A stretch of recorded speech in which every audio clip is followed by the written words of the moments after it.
Yeah, I was in Soldotna in the middle of winter camping. It was kind of cold. It wasn't all. I made 2 trips through Soldotna. Actually, 3 trips. No, actually 4, maybe 6, if I include my round trips from Anchorage to Homer, Alaska. You had to drive through Soldotna on your way down the Kenai. I believe it was Sterling Highway, Highway number 1. So it was pretty cool. I camped out there, camped out by myself.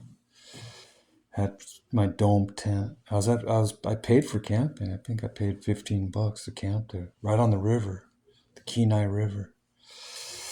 And I was in bear country for sure. And it wasn't quite winter on. Actually, it wasn't winter yet. It was still kind of warm. But I just when I hear stuff in the woods at night, I just kind of be quiet. I kind of sit still. You don't want to attract the bears. You don't want them to pick up on your scent, and you don't want them to hear you. And then they'll find you, and you don't want you don't want to have food lying around your campsite. So I was kept it clean. So I tried to be non-attractive to the bears. So no, I wasn't mauled, thank God. They didn't disturb me. So no. There were people fishing on it though. When I woke up in the morning, people had their rods out, fishing for salmon.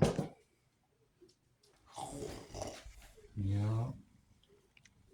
So Don, I didn't. That wasn't the only place I camped out at though. I camped out all along there.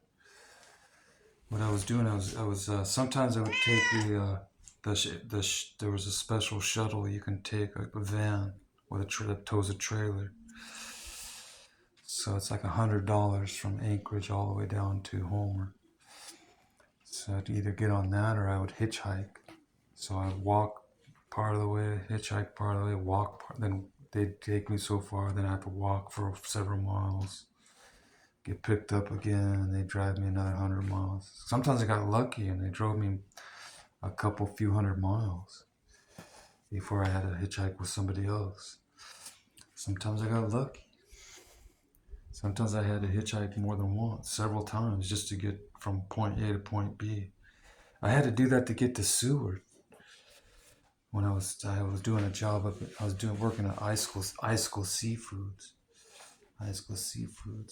and they picked me up. I was running to try to make it to my job on time when I was scheduled to be there. I made it barely.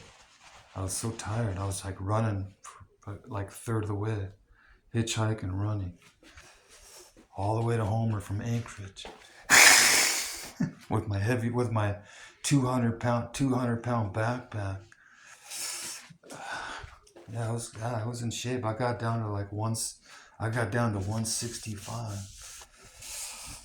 I was just running, walking, riding my bicycle. That's all I was doing. And I had a camp. I was so tired when I got dropped off at what I didn't know was major bear area. And I had camped right there next to the river, Kenai River, right there at the fork in the road, they call it. You're coming down from on Sterling Highway, and there's a fork. It parts off to where do we go to Homer or you go to Whittier, Whittier or Seward. I think it's Whittier. But then you make but as you're going to Whittier, you make another right to go down to Seward, because Whittier and Seward are only about 50, 60, 70, 100 miles apart from each other. Not too far. But right on the coast, it's Prince William Sound. So on the east side of the peninsula is Seward and Whittier. Been to both places. It's fun. The Whittier has that big long tunnel. Takes you all the way through inside the mountain, all the way to Whittier. It's really cool. But I had fun. Camped out there in bear country, right along the river. I was surrounded by bears. They didn't bother me though. They didn't eat me. So, you know,